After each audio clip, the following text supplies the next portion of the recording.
வணக்கம்மா. வணக்கம் வணக்கம். ஜெய் ஸ்ரீராம், ஹரர் மகாதேவ், நமஸ்காரம். அம்மா, இன்றைய கேள்வி, இந்த பூசணிக்காய் தீபம் ஏத்துறாங்க இல்லையா, அந்த தீபம் யார் யாரெல்லாம் ஏத்தலாம், எந்த ஆலயத்துல ஏத்துறது சிறப்பு? நான் முதல்ல பூசணிக்காய்னா என்னன்னு கேட்டுக்கிறேங்க.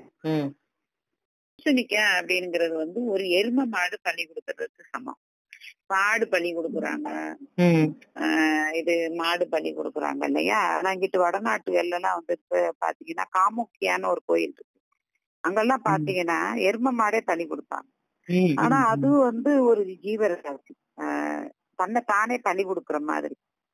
ஒரு மனுஷனை பலி கொடுக்கறதுக்கு சமம் ஒரு எரும மாடை பலி கொடுக்கறது. என்ன பார்த்தா ஆடுகளை பலி கொடுக்கறது கூட தப்புன்னு சொல்ல தாத்தா, அதெல்லாம் பாவம். அது ஒரு நம்ம ஒரு பால் கொடுக்குது, அது மாத்திரம் இல்ல, ஒரு காச நோய்க்காரங்க இருக்காங்கன்னா அவங்களுக்கு இந்த ஆடு கட்டின இடத்துல தூங்க வைக்கணும். அது மாதிரி ஆட்டு மூத்திரத்தை குடிக்க வைக்கணும். அவங்களுக்கு தெரியாம குடிக்க மாட்டாங்க, ஆனா குடிக்க வைக்கணும். ஏன்னா அது வந்து மூலிகை சார்ந்துதான் அது வந்து சாப்பிடும். அது இல்லாம அந்த அது வந்து இந்த காச நோய் வந்து உடனே கிளியர் படுத்தக்கூடிய தன்மை. அதே மாதிரி இந்த பால் இருக்கு இல்லையா, அந்த செம்பரையாட்டு வெள்ளாட்டு பால் எல்லாம் எடுத்து குழந்தைகளுக்கு கொடுப்பாங்க. அது ரொம்ப வந்து உடம்புக்கு அதிகமான சக்தியை கொடுக்கும். இப்படி நமக்காகவே இறைவன் வந்து படைக்கப்பட்ட ஜீவராசி, அதெல்லாம் பலி கொடுக்கறது வந்து ரொம்ப ரொம்ப பாவம். இதெல்லாம் தெரிஞ்சுதான் அந்த சாமியார்கள் எல்லாம் வந்து கரிமீனியே சாப்பிட மாட்டாங்கன்னா அது ஒரு உயிரை கொல்லணுமா, அது ஒரு பாவம்ங்கிறது தான். அதுதான் மெயினான ஒரு அடிப்படை. அதுக்கப்புறம் தான் செய்வோங்கிறது. அவங்க சொல்ல போனா அந்த செடி தாவரங்கள் வாயில்லாததை திங்கிறது கூட அதுவும் ஒரு கொலைதான். ஆனா நமக்கு என்னன்னா அது திங்காம இருக்க முடியாது, அதனால வந்து இருக்கும். ஆனா அப்படியும் இருந்து ஆன்மீகத்துல இருக்கிறவங்க வெறும், உங்களுக்கு தெரியும் சீதாதேவி வந்துட்டு எப்படி விரதம் இருந்தாங்க, அதே மாதிரி லட்சுமி தேவி எப்படி விரதம் இருந்தாங்க, அதே மாதிரி சிவனை நோக்கி பார்வதி வெறும் கொலைகளை, காஞ்சி போன கொலைகளை, உள்ள கொலைகளை தின்னா கூட அது சாபமா ஆயிரும்னு காஞ்சி போன இலைகளை தின்னது மகாராஷ்டிராவுல அந்த கோயில் இருக்கு இன்னும்.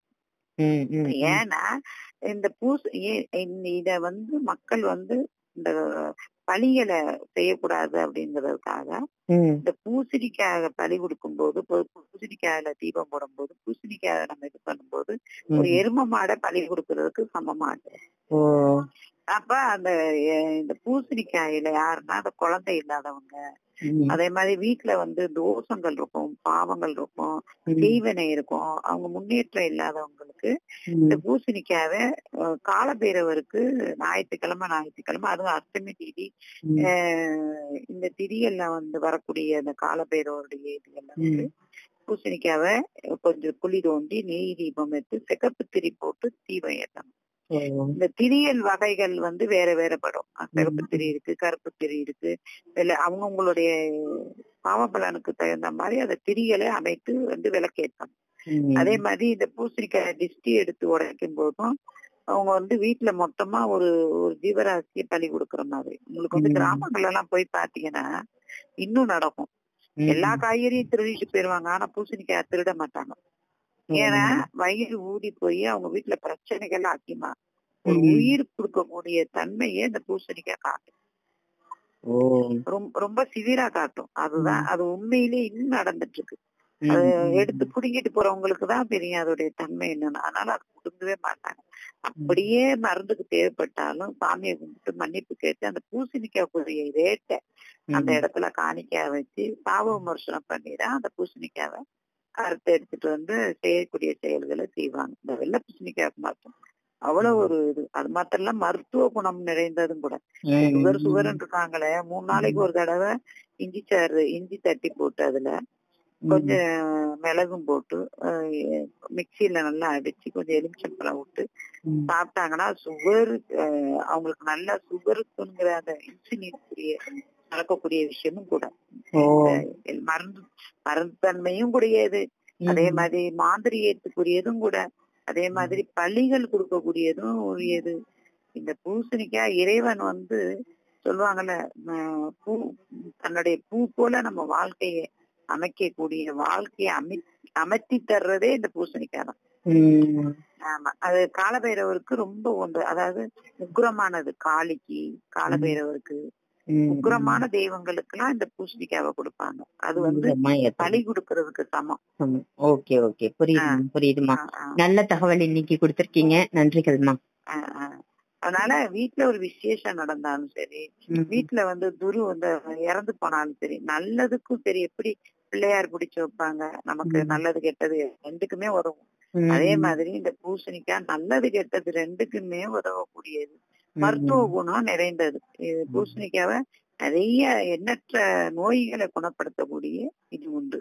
நீர் சக்தி கொடுக்கக்கூடியது, நமக்கு உடம்புல நீர் அதிகமா தேவைப்படும். நீர் இல்லைன்னா இல்லை, அந்த சக்தியை கொடுக்கக்கூடியது. ஆக முன்னோர்கள் நமக்கு ஒரு விதமா வகுத்து, அதாவது புதுசா வீடு கட்டுறாங்கன்னா அதுல வந்து சுண்ணாம்பு தடவி கரிமூலி வச்சுட்டாங்கன்னா அந்த பாக்குற கண்ணெல்லாம் அதுல போகும்போது கண் திஷ்டியும் அதுல இருந்து விலகப்படும்.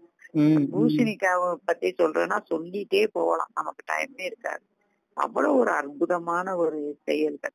ஆனா இத வந்து 21 நாள் 9 நாள் இப்படி வந்து தீபம் ஏற்றி வழி நடத்திட்டு வரணும். அமாவாசைக்கு திஷ்டி எடுத்து உடைக்கணும். கடைகள் வியாபாரம் இல்லாத இதுலன்னா இது பண்ணணும். இந்த பூசணிக்காவுக்கு மேல முக்கியமா நம்மளுடைய அர்ச்சனை விரல்ல உள்ள ரத்தத்தை எடுத்து அதுல பச்சை கற்பூரத்தை நினைச்சு இந்த பூசணிக்காய் மேல வச்சு திஷ்டி சுத்தி கடையில முன்னாடி உடைச்சா வியாபாரம் இல்லாதவங்களுக்கு வியாபார விருத்தி உண்டாகும். ரொம்ப அற்புதமான ஒரு விஷயம் நீங்க சொன்னது. இன்னும் சொல்லலாமா நிறைய. நான் ஒரே ஒரு கேள்விதான் கேட்டேன், ஆனா நீங்க அதுக்கு நிறைய தகவல்கள் கொடுத்திருக்கீங்க, நன்றிகள்மா. அது சொல்லலாம், நிறைய சொல்லலாம், மக்களுக்கு தேவையில்லை, நல்லதா போய் சேரட்டுமே. எங்க சங்கதி இல்லை, எல்லா சங்கதிகளும் இது பயனுள்ளதா இருக்கும். அதுக்கு நன்றி அம்மா, உங்களுக்கு நன்றி.